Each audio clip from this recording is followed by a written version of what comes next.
Hi, I'm Adam Dannheisser from Beetlejuice the Musical, here with 10 questions from iHeartRadio Broadway. iHeartRadio Broadway, driven by Mercedes-Benz. The best or nothing. I made my Broadway debut in 1995.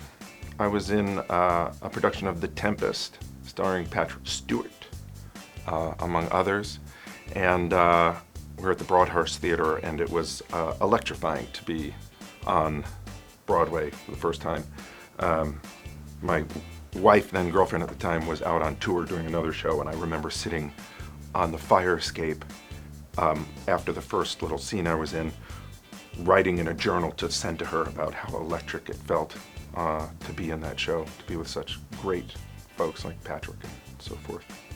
I went to the Boston Conservatory of Music for undergrad, which I think was then called BCM and now is called BOCA. And then I went to NYU, to the graduate acting program at NYU. Favorite moment that happens in Beetlejuice? I'm playing through the whole show right now. I really love, there's a scene that takes place in the netherworld between my daughter and I, Sophia. And I love playing that scene with her every night. It's a huge, fun, silly, electric show, and then there's a scene that we get to play that's very human and very grounded in sort of reality. And it's a joy to be able to play a scene like that in a world like this that's so crazy, to actually be able to find some truth and grounding. If I was stranded on a desert island, which two Beetlejuice characters would help me survive? I repeated the whole question back to you so I could think about it. I always pictured desert island as just a mound of sand and a tree and a coconut. That's probably what we all do, right? We're like, but it'd actually be very big. So I would say Beetlejuice would have to be there, because he would keep things fun and exciting. And then not Shrunken Head Man. He didn't do so well. Maybe the Girl Scout, I guess. She brings cookies. That's good. That's an important thing. Should be fun to hang out with. Girl Scout and Beetlejuice. It's a weird combo. Again. My favorite backstage visitor would have to be Catherine O'Hara. I mean, she is a legend, an icon, obviously connected to the original Beetlejuice, but beyond that, just a fierce comedian and talent, that you have, that everyone, boy, girl, monkey, squirrel, has a huge crush on and wants to be like when they grow up. 3 cast albums for the rest of my life. I would have to say Hair, because it's just a kick-ass musical journey. Rock of Ages, not just because I'm on the soundtrack, but because I could listen to that music forever. I did that show for a really long time and never got tired of hearing those tunes. And let's go with Beetlejuice, the musical. 3 roles on my bucket list. Well, I just decided this morning that I want to play Fagin in Oliver. I don't really know the part, but I feel like I could do that.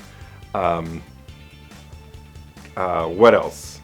I wouldn't mind playing something classical, I guess. I'm not like super classical at this point, but Richard III would be a fun little part to play, I would imagine. And I've aged out of most of the other parts in Shakespeare that I could play. And Neil Diamond. Growing up, what performers did I look up to? Well, I saw Mark Rylance in a production of Hamlet at ART in, I don't know, in 90-something, and I was riveted and motivated. And he was so great with the language, but also so quirky and unique, and made me realize that Shakespeare and classical theater could be something new and fresh and accessible and quirky, and not just, men in tights. So he was a huge inspiration to me at that point when I was in undergrad. That motivated me. I love all directors that I work with. I think they're all I've been very lucky to work with great directors, Alex Timbers now and Bart Scher before. I always tend to look to the director as a mentor and as a friend and as a collaborator, but that goes way back to when I was in grad school and worked with a director named Mark Wing Davey, who now runs the program there, and he was certainly a mentor coming out. Favorite fan moment? Coming out, I'm sure lots of folks say this, but when you come out of the stage door and you see 5 rows deep of fans, it's pretty electric and pretty exciting, and you think, I'm just going back to New Jersey to, take off my pants, and here you all are to say hello. It's pretty electric. And, taking photos. When I first started signing and taking photos in earnest, in Rock of Ages was when everyone started getting cell phones, and nobody knew how to use them yet to take pictures. So they would shake and say, just 1 minute, and then they end up bringing up the wrong thing, and then they would hold the phone, and now everyone's just like, can I get a selfie?